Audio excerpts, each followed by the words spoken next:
अस्सलाम वालेकुम रहमतुल्लाहि व बरकातुहू। मेरे प्यारे दोस्तों, मैं आपके लिए एक वीडियो लाया हूँ। आपके सामने वीडियो शो हो रही है। ये वीडियो शो हो रही है। ये वीडियो जो है मुहर्रम के ताल्लुक से है। मुहर्रम की फातिहा के बारे में जो अमल बताया गया, जैसे आपने टाइटल देखा होगा, टाइटल में लिखा है, उस टाइटल के ऊपर ये वीडियो है। और इस वीडियो को पूरा देखिए।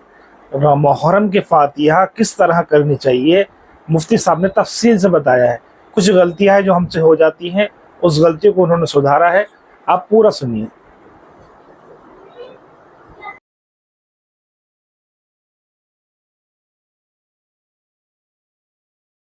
अस्सलामु अलैकुम वरहमतुल्लाहि वबरकातुहू।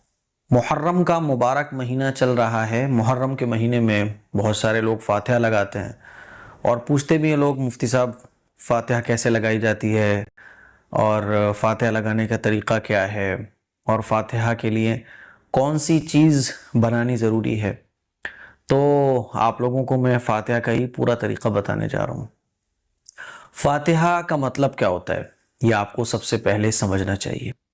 फातिहा का मतलब होता है ईसाले सवाब, यानी हम जो मुहर्रम में फातिहा लगाते हैं, इसका मकसद क्या होता है कि हज़रत हुसैन रज़ी अल्लाह तआला अन्हु और करबला के मैदान में जितने भी लोग शहीद हुए, उनको ईसाले सवाब हम करना चाहते हैं, इसलिए तो फातिहा लगाते हैं मुहर्रम के महीने में। अब ये जो फातिहा है, ये आप किसी भी चीज़ के ज़रिए लगा सकते हैं। मान लीजिए आपने खाने की कोई चीज़ बनाई, उसके ज़रिए भी आप ईसाले सवाब कर सकते हैं। आपने मान लीजिए कुछ गरीबों को सदका करना है, ऐसे भी आप ईसाले सवाब कर सकते हैं, है ना। इसी तरह से आप गरीबों को खाना खिलाकर भी ईसाले सवाब कर सकते हैं। मुहर्रम के महीने में ज़्यादातर लोग ये समझते हैं कि 10 मुहर्रम को खिचड़ा बनाओ, है ना, 10 मुहर्रम को लंगर लुटाओ, 10 मुहर्रम को शरबत बनाओ।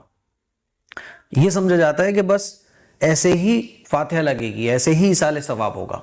तो खूब अच्छे तरीके से समझिए कि फातिहा का जब आप मकसद समझ गए कि फातिहा का मकसद क्या है, ईसाले सवाब, अब फातिहा लगाने का तरीका क्या है। देखिए, आप कोशिश ये कीजिए कि जो भी कुछ आप मुहर्रम के महीने में बना रहे हो वो गरीब तक पहुँचे। बड़े अफसोस की बात यह है कि जो भी कुछ बनाया जाता है, जो भी कुछ बांटा जाता है, वो गरीब के पेट में नहीं पहुँच पाता। और ज़रूरी नहीं है कि जो गरीब लोग हैं उनको खाना ही चाहिए। बहुत सारे ऐसे बीमार लोग हैं जिनको दवाइयाँ चाहिए। बहुत सारे हॉस्पिटल में ऐसे लोग हैं जिनको खून की ज़रूरत है, उनको खून कोई देने वाला नहीं है। बहुत सारे ऐसे बच्चे हैं जिनको खाना नहीं मिला, वो रोटी के लिए तड़प रहे हैं, तो आप उनको रोटी पहुँचाइए। तो गरीबों की ज़रूरत अलग अलग है। ईसाले सवाब आप जिस चीज़ के ज़रिए चाहें उस चीज़ के ज़रिए कर सकते हैं। आपको कोई भूखा नज़र आया, आपने कहा लो भाई खाना खा लो मेरे घर पे आके। जो खाना आपने बनाया हुआ था वही खाना आपने प्लेट में निकाला और उसको दिया, लो भाई खा लो आप। और आपकी नीयत ये है कि अल्लाह, ये जो मैं भूखे को खाना खिला रहा हूँ, ये करबला के मैदान में जितने भी लोग शहीद हुए हज़रत हुसैन रज़ी अल्लाह तआला अन्हु पर, इसका सवाब पहुँचे। बस हो गई आपकी नीयत, यही फातिहा है। आप गरीबों के लिए खून डोनेट करने हॉस्पिटल पहुँच गए, आपने किसी ऐसे गरीब मरीज को देखा जिसको खून की ज़रूरत है, आपने फ़ौरन कहा कि लो भाई मेरा ब्लड ग्रुप चेक करो और इसको खून दो। आपकी नीयत ये है कि अल्लाह, ये जो मैं इस गरीब की मदद कर रहा हूँ, इसका सवाब हज़रत हुसैन रज़ी अल्लाह तआला अन्हु को पहुँचे। हो गया, पहुँच गया ईसाले सवाब। आपने खिचड़ा बनवाया और आप वो गरीबों को खिला रहे हो जाके। आपने खाने पीने की कोई चीज़ बनवाई, चाहे वो 10 मुहर्रम को आप बांट रहे हो, लेकिन गरीब तक पहुंचना चाहिए। होता क्या है कि हम लोग बनवाते हैं, साहब शरबत बनवाया जा रहा है मुहर्रम के महीने, शरबत कौन पी रहा है, आपके बच्चे ही बना रहे हैं, आपके घर में ही वो शरबत पिया जा रहा है और पड़ोस में पहुंचाया जा रहा है। लो भैया पड़ोस क्या है, लो साहब मुहर्रम का शरबत ले लो, न्याज है ये।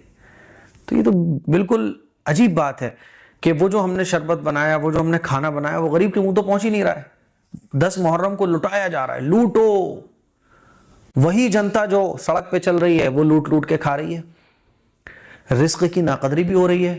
तो अगर आप फातिहा लगाना चाहते हो तो फातिहा का मकसद समझ गए, ईसाले सवाब होता है।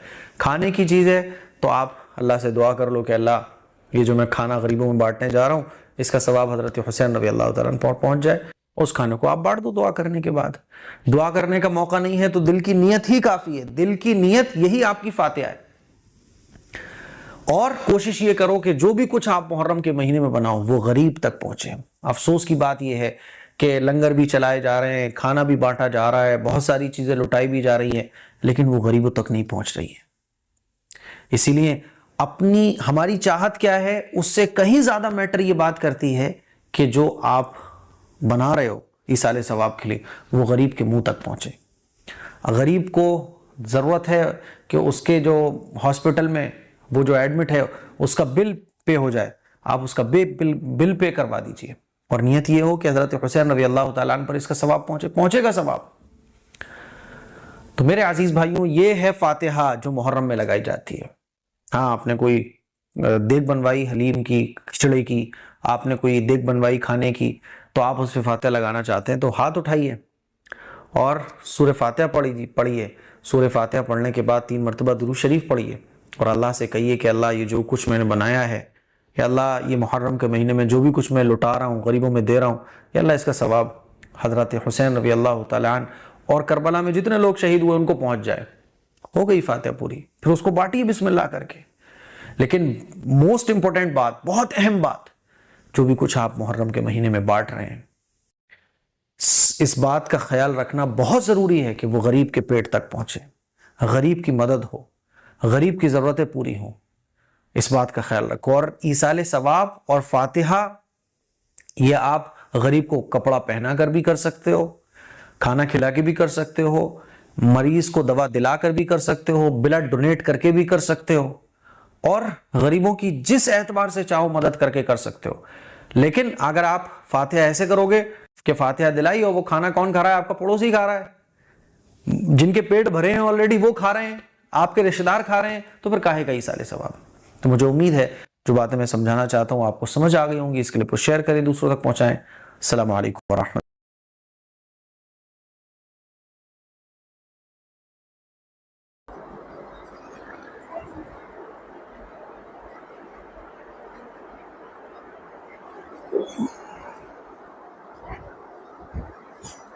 دیکھیے، جس طرح آپ نے جو ہے بیان سنا، اور بیان کے اندر مفتی صاحب نے بتایا کہ محرم کے مہینے میں کس طرح فاتحہ کرنا ہے، فاتحہ کا طریقہ بتایا۔ اصل جو مقصد ان کا بتانے کا کچھ الگ تھا کہ تاکہ صحیح امت جو چیز کر رہی ہے، نہیں کرنے والی جو چیز کر رہی ہے اس کو بھی صحیح طریقے سے کر لے تو ٹھیک رہے گا۔